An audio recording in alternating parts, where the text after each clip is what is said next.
Well, welcome everyone to a Monday edition of BYP. Back your play, Rich Quinones here. I'm still trying to get that giant dust out of my throat from the win last night. My goodness, it made me a little hoarse. But before we get into the NFCs, Glenn Irby does a great job managing editor at the Eagles Wire USA Today. Check him out on Twitter. The cover 2 NFL. He's been ducking me for years, but I finally get him on the pod. What's going on, brother? How are you? Good, Rich. How you feeling today, man? My apologies. That's my bad. No worries, man. I appreciate you jumping on board and making some time. And I love your work. You do a great job. Very thorough, very in-depth, and it's good stuff, man. So we wanted to get you on for a couple moments. So yeah, as I mentioned, NFC East, crazy weekend, by the way, in the NFL. Let's start obviously with the Philadelphia Eagles. Look, it doesn't always have to be aesthetically pleasing.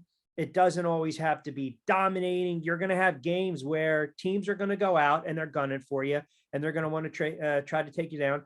We saw the adjustments yesterday in Chicago in Soldier Field with the Eagles and the Bears, and ultimately they come away with the win.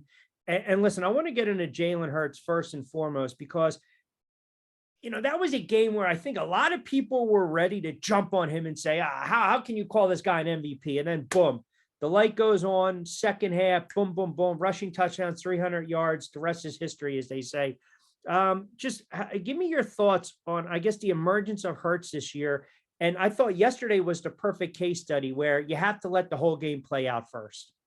Correct. I mean, I think he's reached a point, and I did my studs and duds earlier. You're at a new level when you can throw 2 early interceptions, kind of struggle along, but still be a stud because you have 3 rushing touchdowns and you still get 2 guys over 100 plus receiving yards and leads your team in rushing. So I think that's just speaks to the testament, and it speaks to where he is, his development and things like that. So he had a slow start, but he's always steady, always smooth, and he shook it off and made big throws when he needed to. Yeah, 25-20.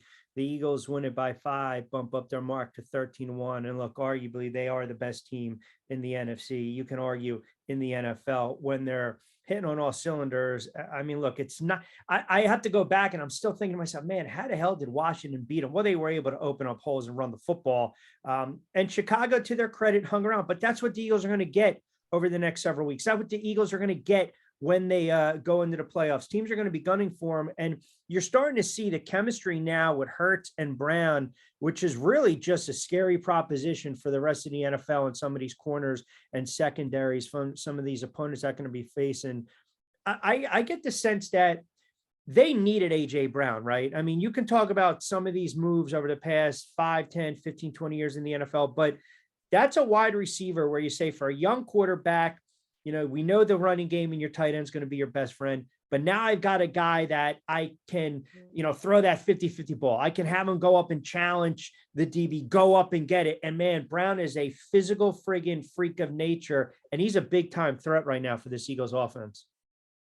Certainly. I mean, we talk about Terrell Owens and those type of comparisons, but I think it just speaks to having that true, alpha wide receiver. Devontae Smith's a really good receiver. Yep. He's really tough, but I think Brown is on a different level in terms of his physicality, his big play potential, and things of that nature. So I think, like yesterday, it was concerning for the first few minutes because you felt like he was trying to force feed the ball to Brown, and then you see it's natural progression, it's natural chemistry, and it always ends up turning into a big play or, yards after the catch, those type of things. A little surprise. Again, they really didn't go to Miles Sanders that much after his performance against the Giants. I mean, well over 140, 145 yards in that thrashing last week. And I think 11 touches for 42 yards. It was really Hurts on the ground, to be honest, scrambling from the quarterback position. They finished with a $112, 3.4 yards a carry. Or was that just basically how the game was flowing? From Coach Sirianni's perspective, that's what he said, but I think that's just him covering for offensive coordinator Shane Steichen. But I think from a true game flow and the way you want to play, that was a bit concerning. And I don't think that's something they necessarily want to do going forward.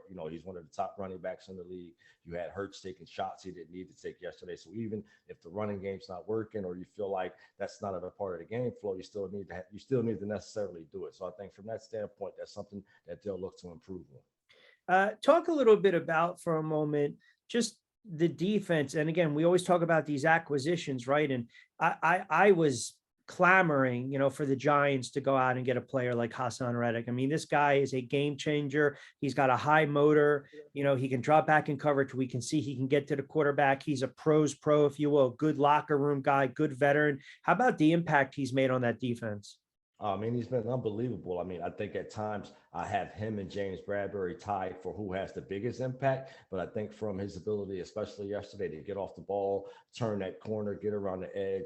When he gets his sacks, he's forcing fumbles too. So I think it's a double-edged sword from that perspective. So he's been unbelievable. Through his first 12, 15 games or so. You hate to nitpick, right? Nobody likes to nitpick. So you go back, you watch that game yesterday, and you see Justin Fields, who I think, if Chicago gives him some weapons, some players, he's a nice little quarterback. I mean, I can't sit here and say that I watched him a ton through college. I don't really watch a lot of the Bears games. I try to catch as much as I possibly can, but just the scrambling ability to making plays. That one play that they called back the touchdown where he spun around, that's shoddy tackling, right? I mean, those are things not to nitpick, so to speak, but come playoff time, man, that's the difference between getting a team off the field on third down and then having them extend drives. So, I mean, if you can take away a con or two from yesterday where you would say, man, this team's got to clean it up a little bit, what would it be?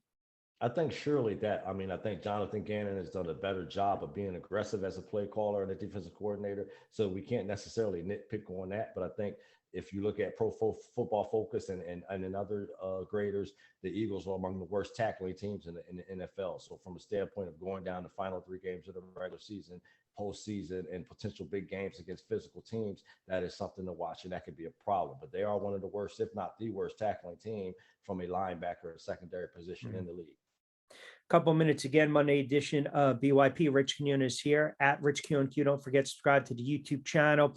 Glenn Irby at the Cover 2 NFL, managing editor of the Eagles Wire USA Today, also PFW Writers Association. Kind enough to join me for a couple moments. So you look at what transpired yesterday around the NFL, right? And we always know it's a week-to-week proposition. The Giants get a gut check win, albeit we can get into the officiating around the league as a whole. But then Dallas kind of spits the bit against a Jacksonville team that's on the rise. You saw Minnesota come back, which was like, I was watching that unfold, and I'm like, well, I'm wondering if Jeff Saturday kept his key card, right, with the mothership so he can get back there on Sunday or Monday. But you look at this NFC right now, and I've asked this question over the last several weeks because it's tailor-made for the Eagles to just run right through them. If this team doesn't get to the Super Bowl, is it a disappointment or is it a choke? I think a little bit of both. I think it could be a disappointment from the standpoint that you have a quarterback still on his rookie deal, and it's kind of hard to get to the Super Bowl and kind of hard to have all these weapons. And I'm not sure you can duplicate this roster again. But I think from a rebuilding standpoint, they're right around where Howie Roseman wanted them to be. I don't think he wanted a total tear down, but he said it would be a retool and a quick rebuild. So I think it'll depend on and if that happens, how it happens, and when it happens. It's funny. Can you have it both? Can you have a retool, rebuild, but also be a really good team, right? Because if you think about this, they went out, they made some trades, they have some good draft picks, and then the emergence of Hurts. We know about the offensive line. We know about the weapons, tight end, the running back, the defense. So when people try to sell, hey, man, it's like the Giants are rebuilding, right? And they're trying to catch lightning in a bottle, but they're void of talent. That's evident. The Eagles might be rebuilding, pardon me, Glenn, but they have talent, man. They have talent on both sides of the ball. So maybe it's a plan that came into fruition a lot faster than people expected. I think so. I mean, I think you can use the Giants for an example. I think last year the Eagles went 9-8, and they were kind of a year ahead of schedule. So when you had the Giants the quick start this year, that's a team that's rebuilding, first year coaching Dayball. They were maybe a little ahead of schedule. But I think at the end of the day, the ultimate goal, if you want to be a gold standard per se, is to be able to rebuild, retool while still being relevant or playoff relevant at least. And I think for Jeffrey Lurie and especially Howie Roseman, that's the goal, to always be playoff relevant, not be a middle of the pack team and things of that nature. I want to get back to Jalen for a moment because I have no problem saying this kid's the MVP of the NFL. I mean, I think they're, for guys like us on the East Coast, we're close to these teams. We cover these teams. We know these players. We kind of take a step back. I think the national media, they want to throw the names of Justin Herbert, Joe Burrow, Patrick Mahomes, Josh Allen at us every single day, 24/7 with the networks and the talking heads. And I get it. But if you kind of take a step back and the numbers, I don't believe the numbers alone tell the story of what Jalen Hurts has been able to do, because when he was drafted, everyone sat there once again. What'd you pick this kid for? Do you not have confidence in Carson Wentz? What are you going to do? Are you going to try to be the quarterback whisperer? And then patient. They jettison Carson. Jalen gets a shot, and look what's happening this year. So I guess my question is, when you look at these NFL quarterbacks around the league, and then you look at Jalen Hurts, what separates him from some of the ones that I mentioned? And do you consider him right now the MVP of the league? I do. I think, intangibles make a quarterback. You hear that word all the time. And I think his kind of separate him from other guys. So, Mahomes has intangibles. Joe Burrow has them. Hurts has his as well. And I think, it's laughable to think, Gardner Minshew is a pretty good quarterback. I don't think this team is 13-1 if he's the quarterback. Jalen Hurts, his ability Yeah. to get out the pocket, to extend plays, not make negative plays, his temperament, things of that nature. Those are a big reason why. So he may not have the passing yards of Mahomes, but he has the touchdowns. He has the first downs. He has the third down efficiency. He has the passer rating. He has all those things that prove that he's an MVP or a top 2 or 3 player in the league right now. Yeah, I mean, I put up his numbers. I mean, listen, he's the youngest quarterback in NFL history to start 13-1.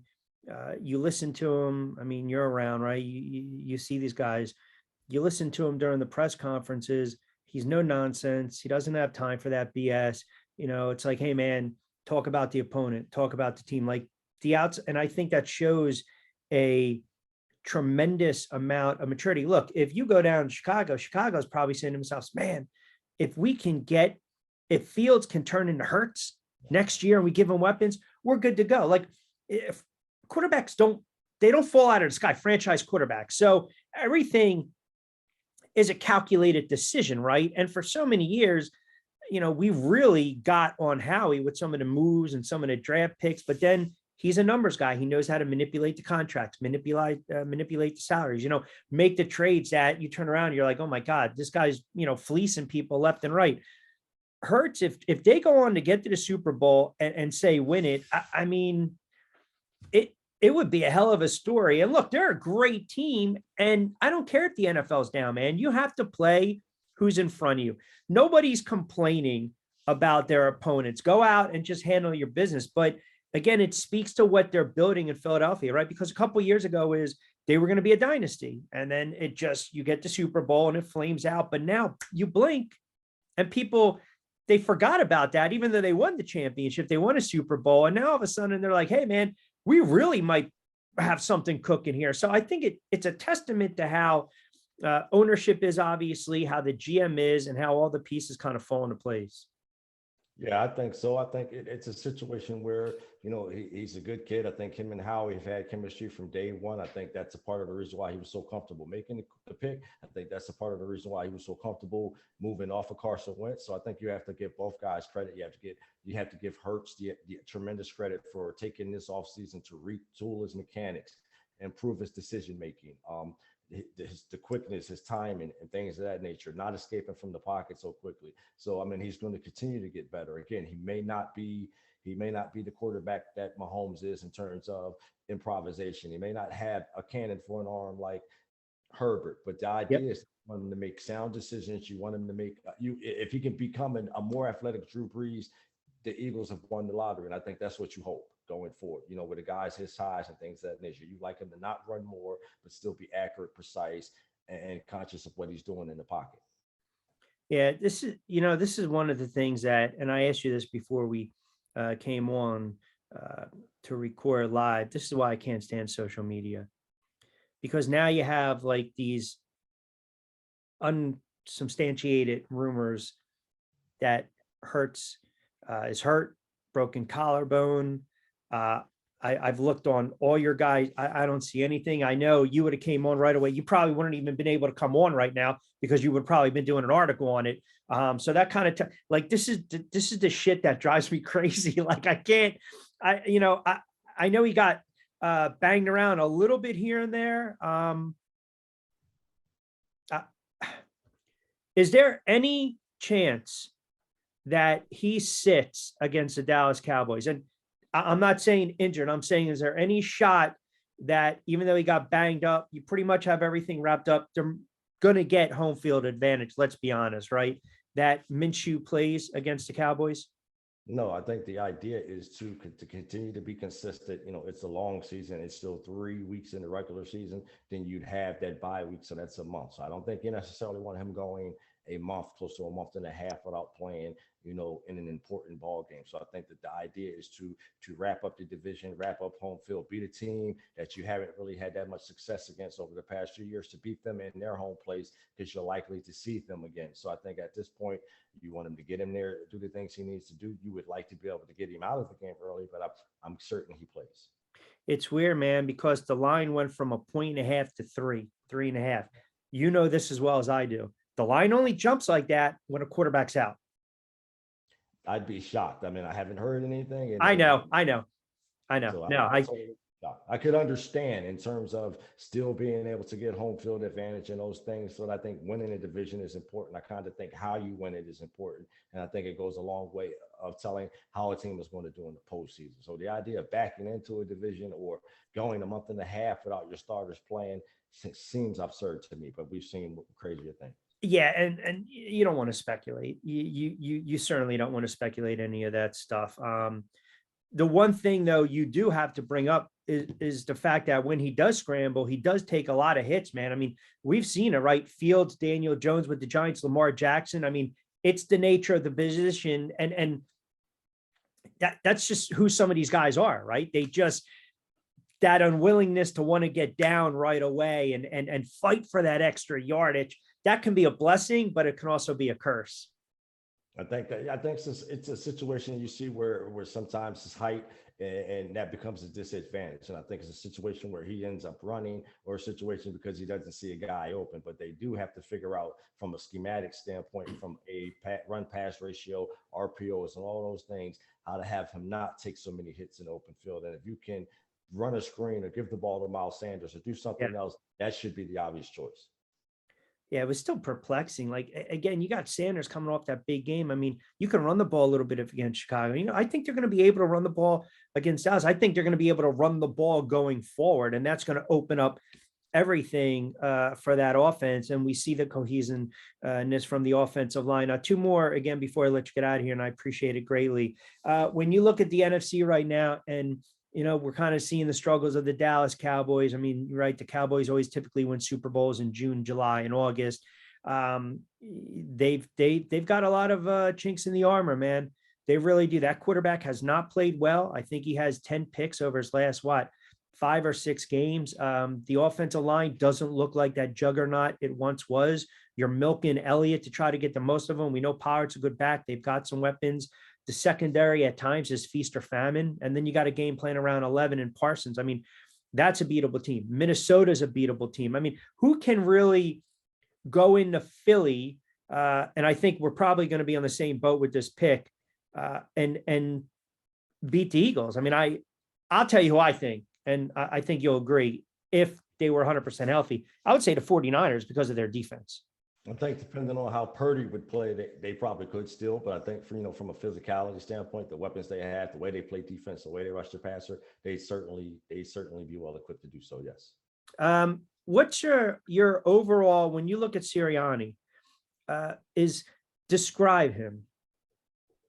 I think he's me and you. I mean, he's a ball coach. I think he's not the typical Belichick style CEO. I think guys like Cam Robert Saleh, some of these younger coaches, they're ball coaches. They played football. So I think for him, it's about the fact that he gets his team, he understands his team, and that's what's most important. I don't think his press conferences or his attire is important.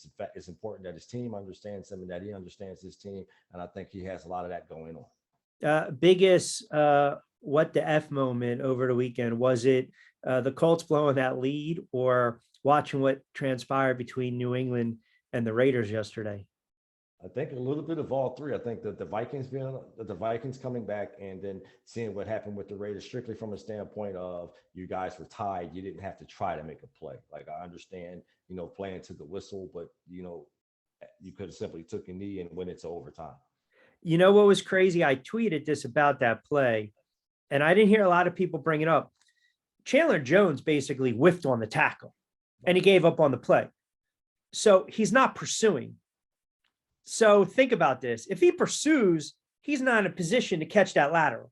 That too. So, because at this point, you're not sure. He probably one of those things where, like, I'm not even sure why they're running this play because we're tied. Yeah, yeah.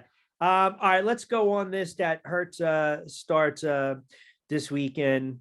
These guys are blowing up my feed. It's crazy. I mean, it's all about the gambling line half the time, hence to show back your play. But let's go on the premise and the guys that he's out there. And I know the Eagles are an underdog on this one. I mean, I just think that's a game. If they can shut down the run and get to Dak, he's going to throw some picks. He's going to have some problems. I do like the Eagles in that spot. I just think they're clicking on all cylinders right now.